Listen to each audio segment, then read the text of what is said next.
de Estudios contra la Discriminación y haber tenido la experiencia ahí, que creo que fue singular, de incorporar la condena al antisemitismo como una forma de discriminación penalizada y que tuviera la singularidad de no quedar subsumida ni en racismo, ni solo en xenofobia. Y ahí tuvimos una experiencia, no imaginé que la traería, pero sí la quiero destacar, porque hubo una oposición a una condena explícita al antisemitismo. Entonces nos decían, pero esto está incluido en la condena al racismo. Y nosotros argumentábamos en el famoso libro blanco que se generó que no era así, que el racismo fue uno de las expresiones históricas, pero la precedió la discriminación religiosa, siguió el prejuicio y la exclusión social, económica, política, y una de ellas fue la racial. Pero entonces nos dijeron, pero bueno, queda incluido en xenofobia.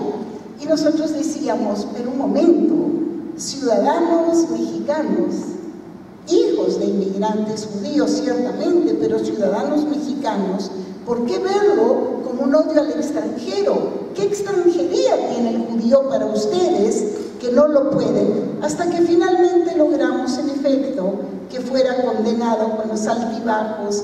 Bien, con esto quiero decir a lo mejor y comenzar señalando que el antisemitismo, en efecto, tiene una larga trayectoria histórica, pero no es solo, digamos, la idea de la cabeza de la hidra, aquel monstruo que siempre aparece igual. Aparece con ropajes diferentes, también tiene expresiones diferentes y cambia en coyunturas, en espacios y en tiempos. Entonces estamos realmente, yo diría que hoy, de frente a una guerra que, como se señaló, tiene por lo menos tres frentes, si no más. Uno, el militar, el dramático, el más serio, el más costoso en términos humanos. Otro, el político, en un entorno donde hay muchos actores, nuevos actores. Unos son estados, otros son organizaciones y movimientos no estatales que están atravesando la región, y el mediático.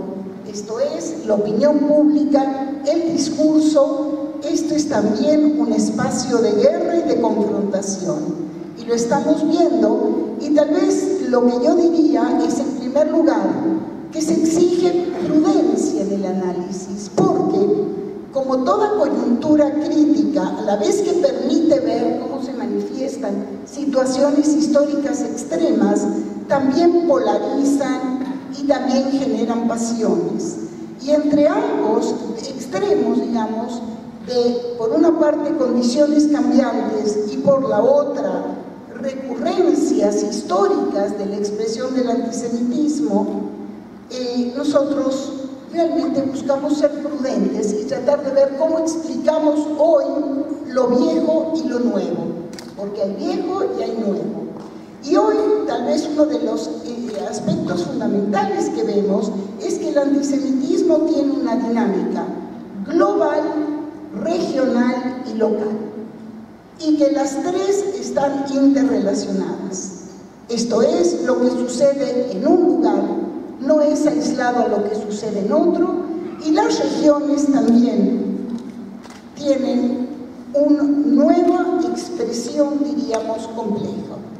Y aquí quisiera tal vez dar como punto de partida que existe un nexo entre una crítica a una política de gobierno que es legítima, que la crítica se genera dentro de la sociedad israelí, dentro del mundo judío y también fuera. Pero cuando esta crítica se hace al Estado en su conjunto y se cuestiona su legitimidad, cuando esta crítica deviene un cuestionamiento del sionismo como proyecto que deja de verse como un movimiento de reconstrucción nacional y comienza a adquirir, y en un momento referiré de qué se convierte en sinónimo, entonces el momento en que esto deviene, provoca convoca antisemitismo, es realmente un momento un momento, diríamos, y una línea muy delicada que es necesario atender, porque son fenómenos diferentes, pero están relacionados, y se relacionan cuando uno le envía al otro significados. Uno está oyendo una crítica al gobierno que de repente se convirtió, por ejemplo, en una caricatura con la figura del primer ministro que está satanizado y está chupando sangre de niños. Y uno dice, un momento, estas imágenes, como acabamos de oír, tienen y aluden a contextos históricos y significados diferentes. Esta distinción se exige por lo que acabo de decir, porque hay una diversidad interna dentro del mundo judío también, porque hay críticas internas y externas, y hay que distinguir entre la intención y las consecuencias, entre el texto y el contexto, y hay que tratar de explicar qué lleva. Hoy, hace un momento, antes de venir aquí, Daniel me envió el artículo que publica hoy Ari Shavit.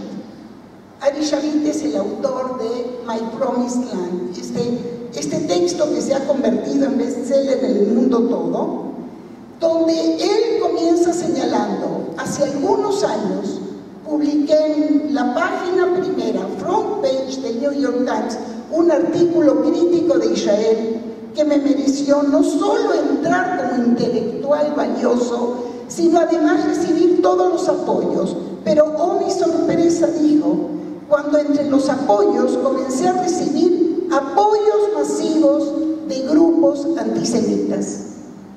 Ahí entendí, dijo él, que algo sucede entre el texto y el contexto, y la intención y las consecuencias. Y creo que esto es muy importante. Es muy importante, por ejemplo, distinguir el artículo crítico de Shlomo Ben-Ami a la política de Netanyahu y el uso que hace de ese artículo Mario Vargas Llosa. Es diferente, tienen contextos diferentes y uno tiene que ser cuidadoso. Y diría yo que no toda crítica a Israel es necesariamente antisemita en esencia o por motivación, pero sin embargo, insisto, cuando genera un traslape con prejuicios, ya sea verbales o de imágenes, cuando recupera viejos mitos, viejos y nuevos estereotipos, por ejemplo, el crimen ritual, o por ejemplo, teorías de conspiración, o por ejemplo, extranjería, o por ejemplo, deslealtad, o por ejemplo, doble lealtad. En ese sentido, estamos frente a un fenómeno tremendamente riesgoso.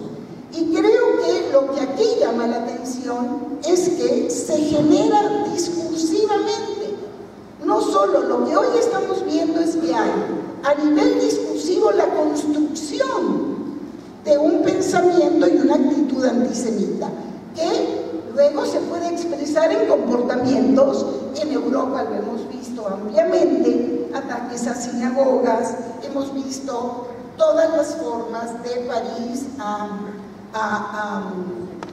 Berlín y del norte al sur de Europa, ¿correcto? Y aquí lo discursivo lo que construye es básicamente, y estoy refiriendo al nexo con el antisionismo, es una crítica donde el Estado de Israel aparece como emblemático de un mal esencial racista y empieza a reenviar significados a la crítica que teóricamente es una crítica que lo que dicen es, pero ¿por qué acusar de antisemitismo? Esta semana el presidente del Partido Verde de Irlanda publica un artículo. Ustedes saben que en Inglaterra e Irlanda está viendo expresiones muy fuertes de antisemitismo, donde dice, un momento, ¿qué les pasa a ustedes?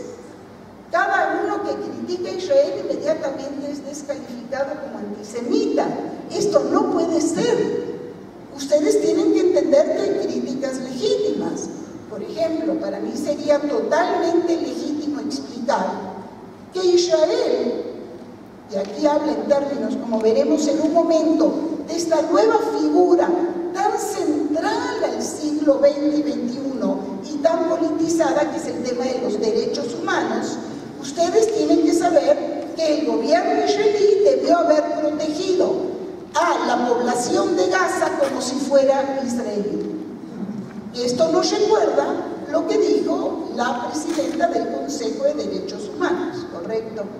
Que es por qué no hubo una protección y por qué Israel no procuró un domo protector también para la población de Gaza.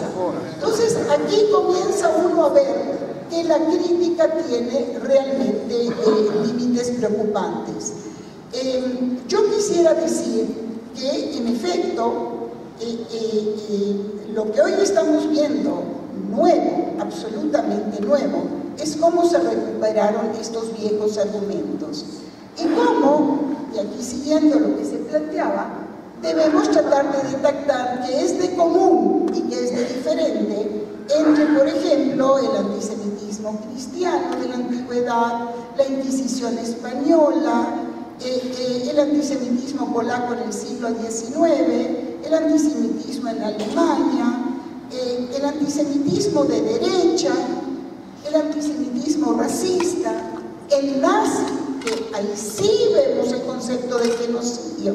Miren que no es casual ni neutral esta operación, donde al Estado de Israel se lo califique de Estado genocida y se revierta, ahora me referiré a ello, la operación víctima-victimario. Tras la guerra de los 6 días, en el momento donde llegamos, se genera claramente, y sobre todo se genera el núcleo está en el bloque soviético y en la alianza con los países árabes, esta acusación de David convertido en Goliat, tras la guerra del 67, pero ese David convertido en Goliat, en este momento, de víctima aparece a victimario. Y en un momento haré brevemente un recorrido con ustedes con cómo se va haciendo, digamos, este tipo de interacción. Ahora, lo que sí quisiera señalar, que me parece que es muy importante también, es que en este nexo que se da, aparece una conexión nueva, fuerte, que es producto de los tiempos que nos toca, y es que la crítica o la postura antisionista se teje con la postura antiimperialista, con la postura anticolonialista. Acerco y miro hacia América Latina, pero Europa también, antiamericana, y sigue hoy antiglobalización, y en este caso, sin lugar a duda, el acusar a los judíos de exagerar el holocausto, al emerger negación del holocausto, aquí aparece esta fantasía de las élites judías que controlan los medios de comunicación y han hecho una industria del holocausto para ocultar el holocausto que ellos están llevando a cabo. Piensen ustedes aquí qué tipo de operación tan difícil que se hace. Y yo quiero señalar que la preocupación fundamental, digamos, desesperando y esperando que pueda haber recursos de otro tipo, alianzas nuevas que se pueden construir, y corto por el tiempo y señalo una alianza que habla de los nuevos tiempos. Todavía no hablo del fundamentalismo islámico y lo que esto está sucediendo, pero una alianza importante que se puede dar esta semana, me parece que la vimos en la prensa y la voy a ejemplificar. Por una parte, el editorial que publica en el New York Times el presidente del Congreso Judío Mundial, Lauder, donde él dice: como judío, desde mi discurso en Budapest, me comprometo a luchar para defender y proteger la persecución de los cristianos que se está llevando a cabo en el mundo musulmán. Y empieza a citar todos los casos y dice: este es mi compromiso, qué paradoja, la historia se ha cambiado. Ahora somos nosotros los judíos los que tenemos que proteger la persecución, la expulsión de zonas, pueblos, ciudades enteras dentro del mundo árabe y musulmán. Que llama la atención verlo cuando este domingo, en su homilía, el cardenal Norberto Rivera condena el antisemitismo explícitamente. Entonces uno dice, qué interesante, algo ha cambiado en esta civilización donde hoy oeste-este aparece también con una nueva civilización que es la, obviamente, musulmana, cuando el Islam no es uno, y estamos hablando de una expresión, que es el fundamentalismo islámico. Pero tal vez la preocupación fundamental que quiero señalar es que la argumentación, la densidad, yo refiero a punto, pero ustedes siguen la prensa y lo ven y lo leen y lo descubren, es que este nuevo traslape entre crítica, antisionismo y antisemitismo, lo que está generando es una normalización del odio a los judíos. O sea, nadie está absolutamente consternado cuando estas expresiones se dan en la prensa.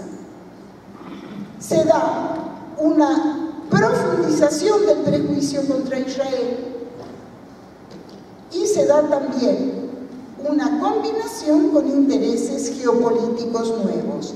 Y creo que estos son,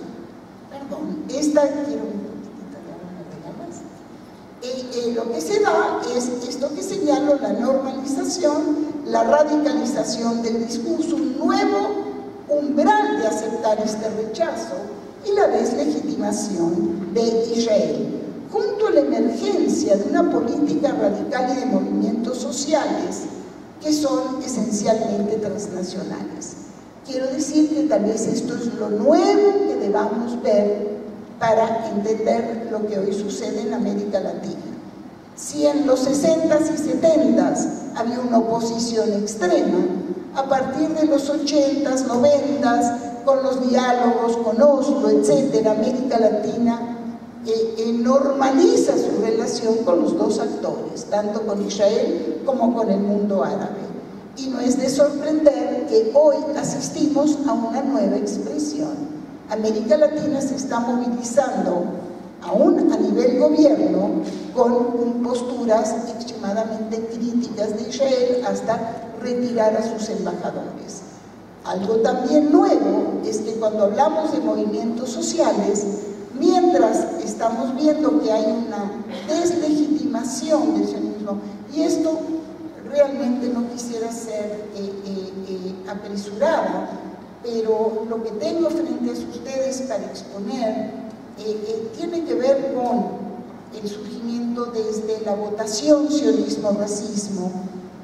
Y si ustedes piensan que hoy asistimos a expresiones nuevas, acompañemos lo que Tribuna Israelita ha hecho, que ha sido el follow-up, que a mí me ha permitido muchos de los estudios. Uno reciente, precisamente, que hice con una joven colega, con Yael Siman, que es cuando hicimos un seguimiento precisamente de las expresiones del antisemitismo en la prensa. Hicimos un recorrido por la prensa y lo que vamos descubriendo es que el Estado genocida, o sea, permítanme rápidamente decir que desde el 75 la prensa en México y en América Latina, pero también en el mundo, registra que el sionismo es expansionista y colonialista, es una doctrina erigida sobre motivos étnicos, es implacable, es mesiánica, cito textualmente, es discriminatoria, también es brutal, es la conclusión de un fanatismo religioso con un nacionalismo excluyente, tan racista el uno como el otro, es la creencia del pueblo elegido por Dios, que los judíos son segregacionistas, orgullosos, soberbios y poderosos. La peculiaridad de México obviamente fue dada con, recuerdan ustedes, la votación, el boicot y la retracción, que hace que entonces se acuse al judío de una doble lealtad. Si nosotros vemos que la construcción verbal del antisemitismo rebasa el momento donde se da y hacemos un seguimiento, veremos cómo esto aparece recurrentemente. Aparece en la Guerra del Golfo y aparece a lo largo de todo el altibajo de los procesos de los conflictos, de la oscilación entre violencia y calma o diálogos de paz en el Medio Oriente. Siempre han enarbolado ante el mundo sufrimientos del Holocausto y la diáspora, aprendieron de sus propios verdugos el uso de la violencia. Israel puede hacer a los palestinos lo que Hitler hizo a los judíos, han jugado el eterno papel de víctimas. Esto se va construyendo como capas geológicas que vuelven a aparecer en algún contexto diferente. Y permítanme concluir, porque no tendríamos mayor posibilidad, que tal vez con dos puntos que quisiera señalar. Uno es el ropaje hoy,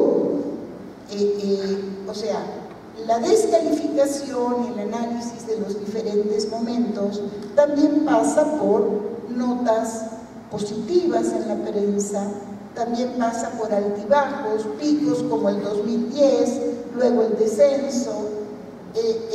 Lo en común, digamos, estaría dado como la lógica que todo prejuicio tiene, que es reduccionista. Entonces piensen ustedes que nosotros estamos frente a un programa de noticias de televisión y oímos al locutor decir: en Siria hoy se dio esta lucha en tal y cual y los rebeldes retomaron, pero el gobierno retoma esto. En Libia, el día de hoy, asistimos a etcétera, etcétera. Vemos nuevamente resurgimientos muy serios, lo que hoy se está dando en Irak, Afganistán y el retiro. En Líbano encontramos el estallido del coche bomba en Alepo. Y ahora, señores y señores, pasemos a la crisis del Medio Oriente. Entonces es Israel y Gaza. Todo lo dicho previamente tal vez sucedió en Europa Oriental, en el Polo Norte, en Marte. Este reduccionismo es típico de la construcción verbal de un antisionismo y de un prejuicio, yo diría, extremo. Esto es lo desproporcional, como señalabas. Pero esto también se dio en la Guerra del Golfo. Si había algo más distante a que la cuestión Israel-Palestina estuviera junto a los argumentos que se estaban dando, era la Guerra del Golfo. Y sin embargo, una semana después de que estalló, el problema, la metáfora, era Israel-Palestina. Entonces, este reduccionismo llama la atención. ¿Qué podemos imaginar? Que haya mentes más complejas en su análisis.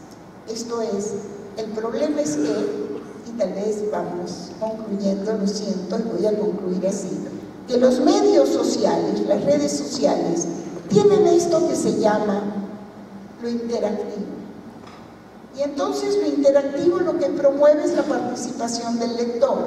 Su compromiso no es con la verdad, es precisamente con otra lógica y otra dinámica.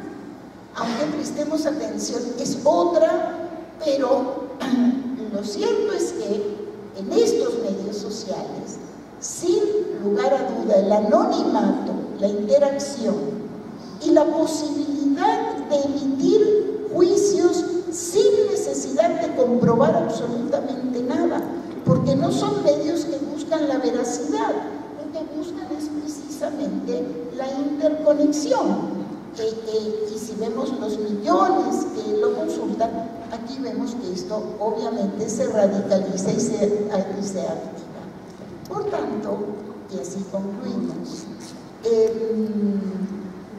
cualquier comportamiento que tiene un gobierno, y en este caso puede ser el gobierno de Israel, cualquiera, puede ser objeto de crítico.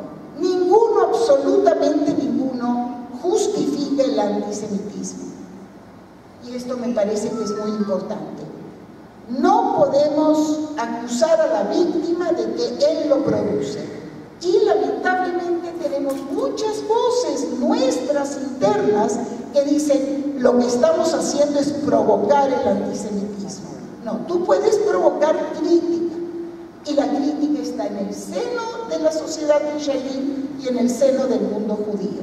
Lo que no puedes justificar nunca es el prejuicio y el antisemitismo. Lo otro que quisiera decir, y aquí me inspira mucho Shavit, es que Churchill bombardeó Dresden, Roosevelt bombardeó Tokio, Truman destruyó Hiroshima y Nagasaki. Y sigamos, Clinton atacó Serbia, Blair a Irak, Obama Afganistán.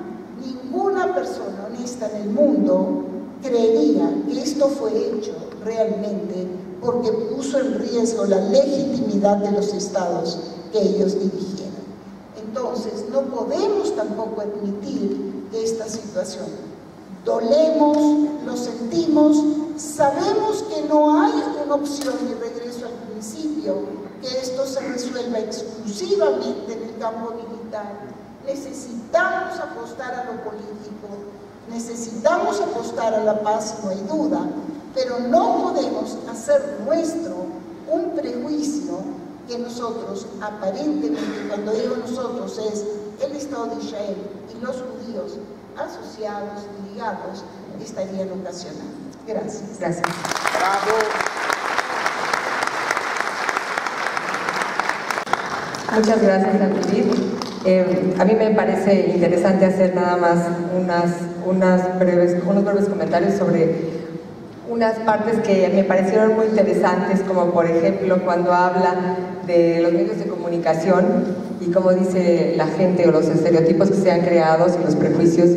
Los judíos son los dueños de los medios de comunicación y por lo tanto ellos crean o destruyen cualquier idea que haya, ¿no? Ellos crearon la idea del holocausto y también crearon la idea de que Israel debe de existir. Y entonces ahí es donde se da una de las principales acusaciones contra los judíos. El otro tema que me parece muy importante para contar es el tema del sionismo como racismo, de esta resolución que se había dado en la ONU. Y qué valor tan importante para nosotros los judíos el sionismo, ¿no? Que fue como la gran conquista para poder lograr tener un país, una Medina, y de pronto resulta que sionismo es racista y sionismo se vuelve una mala palabra. ¿Cómo podemos combatir eso? Eso sería una de las muchas cuestionantes que tendríamos que hacernos. Y